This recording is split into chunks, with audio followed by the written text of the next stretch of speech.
नमस्कार, देश न्यूज में आपका स्वागत है। मैं हूं आपके साथ धर्मिष्ठा। खबरों की शुरुआत करेंगे हेडलाइन से। उपराष्ट्रपति बोले, कुछ लोग देखते हैं देश को कलंकित कैसे करें। धनखड़ ने कहा, भारत में अच्छा होता है तो इनका हाजमा खराब हो जाता है।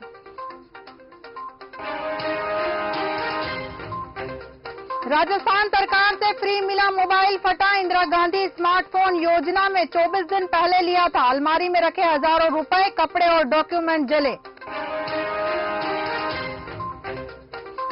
मोहब्बत की दुकान में नफरत का सामान बिक रहा। परिवर्तन यात्रा में जेपी नड्डा बोले, घमंडिया गठबंधन सनातन धर्म को खत्म करने में लगा है। आरएसएस की समन्वय बैठक में भाजपा को सलाह, दक्ष रहें। आईएनडीआईए गठबंधन से डरने की जरूरत नहीं, लेकिन लापरवाही से काम नहीं चलेगा। पूर्व स्पीकर कैलाश मेघवाल को भाजपा से निकालने की तैयारी। 6 साल के लिए हो सकते हैं निष्कासित। पार्टी ने दिए विधायक के आरोपों के जवाब। अब खबरें विस्तार से। बिहार सरकार में शिक्षा मंत्री और आरजेडी के सीनियर लीडर चंद्रशेखर ने एक बार फिर रामचरितमानस पर टिप्पणी की है। उन्होंने कहा कि रामचरितमानस में पोटेशियम साइनाइड है। जब तक यह पोटेशियम साइनाइड रहेगा तब तक मैं इसका विरोध जारी रखूंगा। चंद्रशेखर गुरुवार 14 सितंबर को पटना में बिहार हिंदी ग्रंथ अकादमी में एक कार्यक्रम को संबोधित कर रहे थे। अपने संबोधन में उन्होंने सुंदरकांड के एक दोहे का जिक्र करते हुए पूछा कि जीभ काटने की कीमत 10 करोड़ रुपए लगाई गई थी, मेरे गले की कीमत क्या होगी। उनके इस बयान के बाद बीजेपी ने प्रतिक्रिया दी है। प्रदेश प्रवक्ता अरविंद सिंह ने कहा है कि बिहार के शिक्षा मंत्री प्रोफेसर चंद्रशेखर खुद ही सामाजिक साइनाइड है। वे समाज में जहर फैलाने के लिए बेचैन हैं।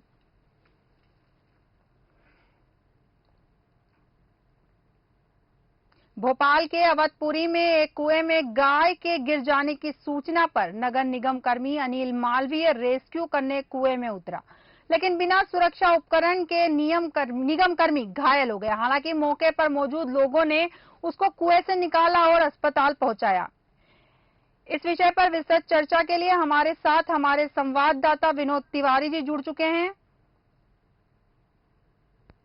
विनोद जी, आप सुन पा रहे हैं? जी हाँ, जी विनोद जी, क्या है पूरा मामला ये?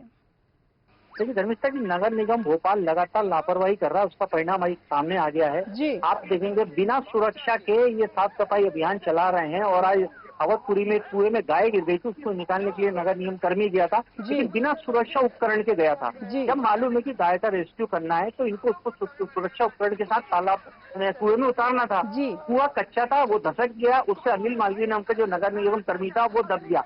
हालांकि जो मौके पर मौजूद स्टाफ था उससे तुरंत निकाल के हॉस्पिटल पहुंचाया, लेकिन सवाल उठता है कि महापौर मालती राय कहीं सफाई करने जाती है तो ग्लव्स पहन के जाती है, बिल्कुल बड़े बूट पहन के जाती है कि उनको कोई बीमारी न लग जाए। लेकिन इस तरह से जो बेचारे दिहाड़ी मजदूर हैं, जो दैनिक वेतन भोगी कर्मचारी हैं, इनको इस तरह से मौत के कुएं में ढकेला जा रहा है। नगर निगम आखिर सुरक्षा के नाम पर जो बजट लेता है वो कहाँ जाता है? उनको ग्लव्स और सुविधा क्यों मुहैया नहीं कर जाती?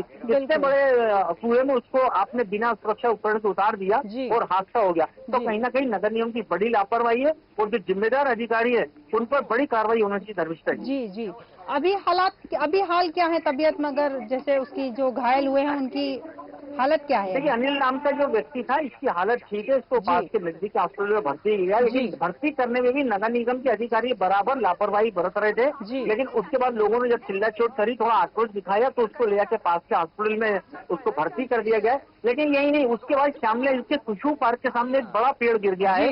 लगातार सुबह से बारिश हो रही है भोपाल में, बड़ा पेड़ गिरने के बाद आज चलते राहगीरों ने लगातार नगर निगम को फोन किया, लेकिन अभी तक जब तक अपनी खबर दिखा रहे हैं जब तक उस पेड़ को काटा नहीं गया पूरा रोड अवरुद्ध था। तो कहीं ना कहीं स्पष्ट नजर आ रहा है कि नगर निगम पूरी तरह लापरवाही कर रहा है और जो महापौर मालती राय है सिर्फ नरेला में ध्यान दे रही है, बाकी पूरे भोपाल में क्या हो रहा है इससे उनको कोई मतलब नहीं है। धर्मिष्ठा, तो कहीं ना कहीं नगर निगम की लापरवाही सामने आ रही है दोनों ही मामलों में। एक तरफ जहां कुएं में निगम कर्मी उतरा है उसकी सुरक्षा का ध्यान नहीं रखा गया, दूसरी ओर जहां गाड़ी पर पेड़ गिरा और कई लोगों ने वहां फोन लगाया लेकिन उन्होंने फोन का भी कोई जवाब नहीं दिया और ना ही वो पेड़ अभी तक हटा है।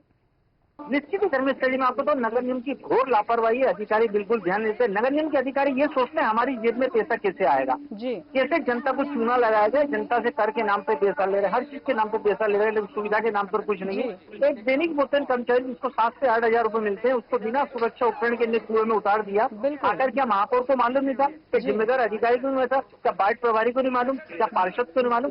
सबको मालूम है। लेकिन नगर निगम में जो भी अधिकारी अपनी जेब गर्म करने के लिए आ रहे हैं, उनको जनता से कोई मतलब नहीं। और यही हाल है तो आने वाले चुनाव में इनको सबक जनता देगी। बिल्कुल बिल्कुल। धन्यवाद तमाम जानकारी के लिए और हमारे साथ जुड़ने के लिए विनोद जी आपका। जैसा कि तिवारी जी ने बताया कि निगम कर्मी कहीं ना कहीं लापरवाह है, उन्हें बिल्कुल परवाह नहीं है आम जनता की। जो मजदूर कुएं में उतरा गाय को निकालने के लिए अपनी जान को जोखिम में डालकर उसकी जान की परवाह भी नगर निगम नहीं कर पा रहा है।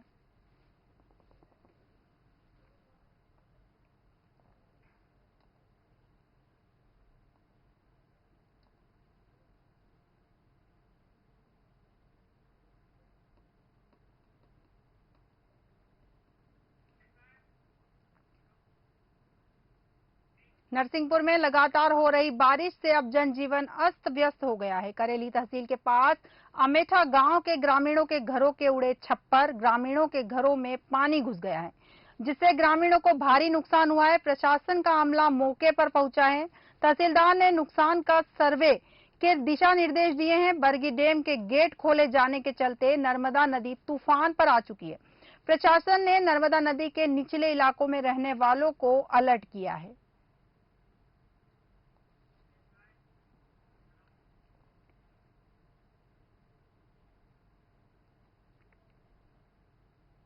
नरसिंहपुर के सालीचोका ग्राम की दूधी नदी में नहाने आए एक युवक तेज बहाव में बह गया और 24 घंटे बीत जाने के बाद भी युवक को खोजने में एसडीआरएफ की टीम को सफलता हाथ नहीं लगी है। बताया जा रहा है कि गोठल यादव नामक युवक नहाने के लिए नदी में उतरा था और तेज बहाव में बह गया।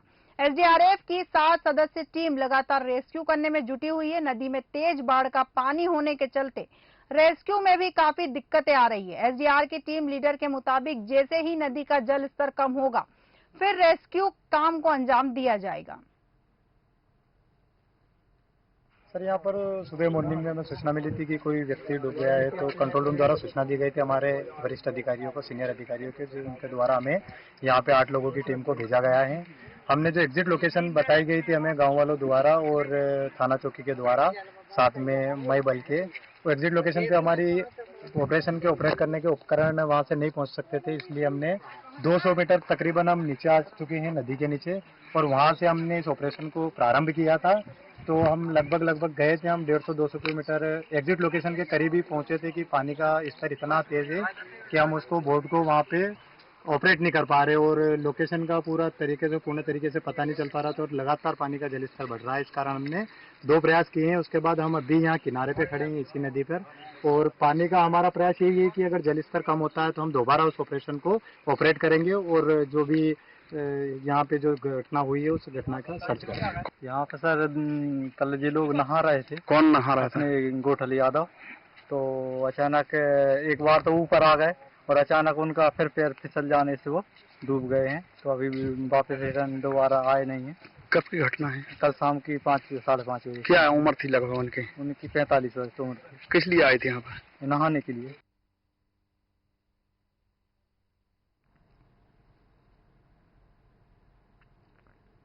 बीजेपी की जन आशीर्वाद यात्रा कल से 2 दिन के लिए नरसिंहपुर में प्रवेश कर रही है। यहाँ इस यात्रा में असम के मुख्यमंत्री हेमंत बिस्वा, केंद्रीय मंत्री नरेंद्र सिंह तोमर, केंद्रीय राज्य मंत्री प्रहलाद पटेल शामिल होने पहुंच रहे हैं। यात्रा के संबंध में जानकारी देने नरसिंहपुर पहुंचे बीजेपी के प्रदेश प्रवक्ता दुर्गेश केशवानी ने यहाँ जिला भाजपा कार्यालय में पत्रकार वार्ता की। नरसिंहपुर भी आएगी और वो 16-17 तारीख को दो दिवसीय यात्रा नरसिंहपुर में आने वाली है, और कुल 4 विधानसभा क्षेत्रों में इस यात्रा का भ्रमण होगा। पहले दिन यह यात्रा 109 किलोमीटर चलेगी, दूसरे दिन यह यात्रा 110 किलोमीटर चलेगी। कुल मिलाकर 2 दिन में यह यात्रा 221 किलोमीटर नरसिंहपुर जिले में रहेगी। इस यात्रा में कुल जो रथ सभा होंगी वो 10 रथ सभा होंगी, 2 मंच सभा होंगी, 2 रोड शो होंगे। 20 स्थानों पर इस यात्रा का भव्य स्वागत होगा। हमारा केंद्रीय नेतृत्व, हमारा प्रदेश नेतृत्व इस यात्रा में जनता के बीच जा रहा है, क्योंकि क्योंकि जनता के बीच में वही जा सकता है कि जो जन आकांक्षाओं पे खरा उतरे। अनेकों नेता यहाँ पे रहेंगे, केंद्रीय नेतृत्व रहेगा, हमारे असम के मुख्यमंत्री हेमंत जी भी रहेंगे यहाँ पे, और नरेंद्र सिंह तोमर जी रहेंगे, और हमारे यहाँ के सांसदगण, जनप्रतिनिधि, अनेक लोग, क्योंकि जनता के विकास के कार्यों का अगर कोई काम करता है, विकास के कोई काम करता है, तो वो भारतीय जनता पार्टी करती है। इसलिए हम जनता के बीच में हैं। हम 24/7 365 दिन 5 साल जनता के बीच में रहने का काम करते हैं।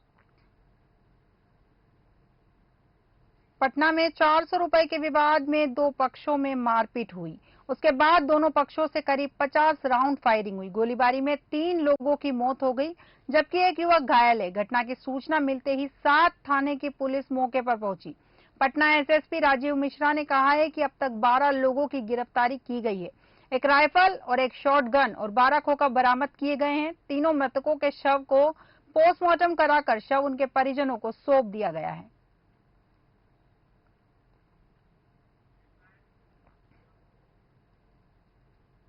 मध्य प्रदेश कांग्रेस प्रभारी रणदीप सुरजेवाला के बीजेपी की जन आशीर्वाद यात्रा पर दिए बयान पर शिक्षा मंत्री विश्वास सारंग ने पलटवार करते हुए सुरजेवाला को चेतावनी दी और कहा, मध्य प्रदेश में गंदगी ना फैलाए, यह एमपी शांति का टापू है और किसकी हिम्मत है जो बदतमीजी करेगा। मंत्री सारंग ने कहा, दरअसल इस तरह के बयान देना कांग्रेस की आदत में शुमार है। ये भूल रहे हैं कि ये मध्य प्रदेश है, शांति का टापू है। कौन करेगा बदतमीजी, किसकी हिम्मत है? इस तरह की बातें, अनर्गल बातें करना, ये कांग्रेस की पद्धति रही है। मध्य प्रदेश में इस तरह की राजनीति ना रही है, ना रहेगी, और मैं उनको स्पष्ट चेतावनी देना चाहता हूँ, इस तरह की शब्दावली का मध्य प्रदेश में उपयोग ना करें। कुछ दिन पहले उन्होंने कहा था मध्य प्रदेश की जनता राक्षस है, और अब वही मैं बोल रहा हूँ, उन्होंने पहले कहा था कि राक्षस है जनता, कहा था मैं जनता को श्राप देता हूँ। अब इस तरह की शब्दावली का उपयोग कर रहे हैं, ये निंदनीय भी है, दुर्भाग्यपूर्ण भी है। और सुरजेवाला जी ध्यान रखें, इस तरह की लैंग्वेज, इस तरह की भाषा मध्य प्रदेश में कहीं अनुमति लायक नहीं है। राजधानी भोपाल में बारिश का तेज दौर जारी है और लगातार हो रही बारिश से जनजीवन अस्त व्यस्त हो गया है। भोपाल के श्यामला हिल्स में बने खुशबू पार्क के सामने एक बड़ा पेड़ गिर गया। हालांकि पेड़ एक ट्रक के ऊपर गिरा, जिसमें कोई जनहानि नहीं हुई। नगर निगम को खबर करने के बाद भी नगर निगम मौके पर नहीं पहुंचा, जिससे यातायात प्रभावित हुआ।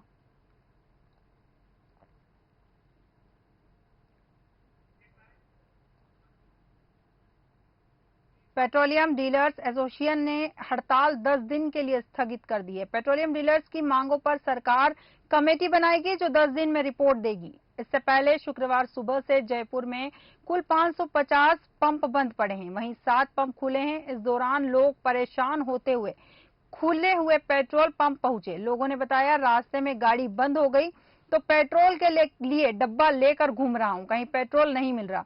सरकार की गलती की सजा हम भुगत रहे हैं। पेट्रोल पंप पर बढ़ती भीड़ को देखते हुए पुलिस जवान की भी तैनाती की गई। ट्रैफिक पुलिस कर्मियों के अलावा थानों की पुलिस भी लगातार पेट्रोल पंप पर तैनात है।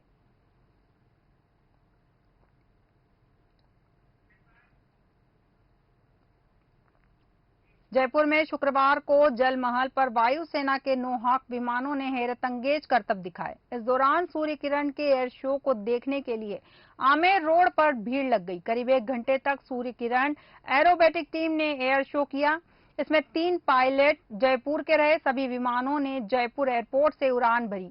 दरअसल आमेर रोड स्थित जल महल पर वायुसेना स्टेशन में प्रदर्शनी का आयोजन किया गया था।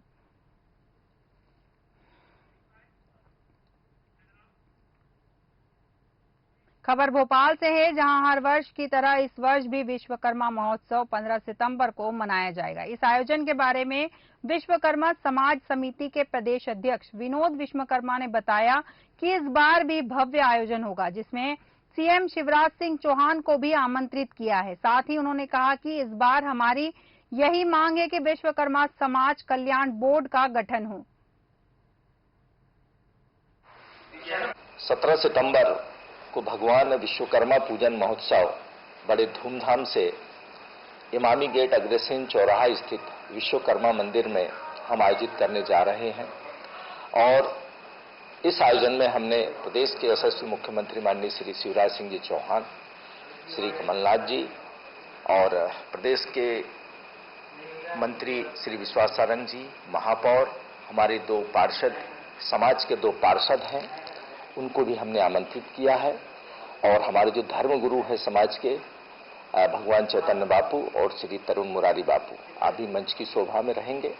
इसके पूर्व जब 2 बजे से 4 बजे तक हमारे अतिथि आमंत्रित होंगे, माननीय श्री शिवराज सिंह जी चौहान और कमलनाथ जी, तो हम अपने समाज की तरफ से एक मांग पत्र प्रस्तुत करेंगे। उस मांग पत्र में हमने जो बातें रखी है वो ये है कि एक तो विश्वकर्मा कल्याण बोर्ड का गठन 14 मार्च को माननीय मुख्यमंत्री जी ने घोषित किया था, उसमें अध्यक्ष पद की नियुक्ति तत्काल की जाए। इसके अलावा जो पुरानी जमीनें शासन के द्वारा हमें देने की घोषणा की गई थी वो हमें आज तक प्राप्त नहीं हुई, तो हम इस संबंध में भी माननीय मुख्यमंत्री जी का ध्यान आकर्षित करेंगे। खबरों में फिलहाल इतना ही। आप बने रहिए देश न्यूज के साथ। नमस्कार।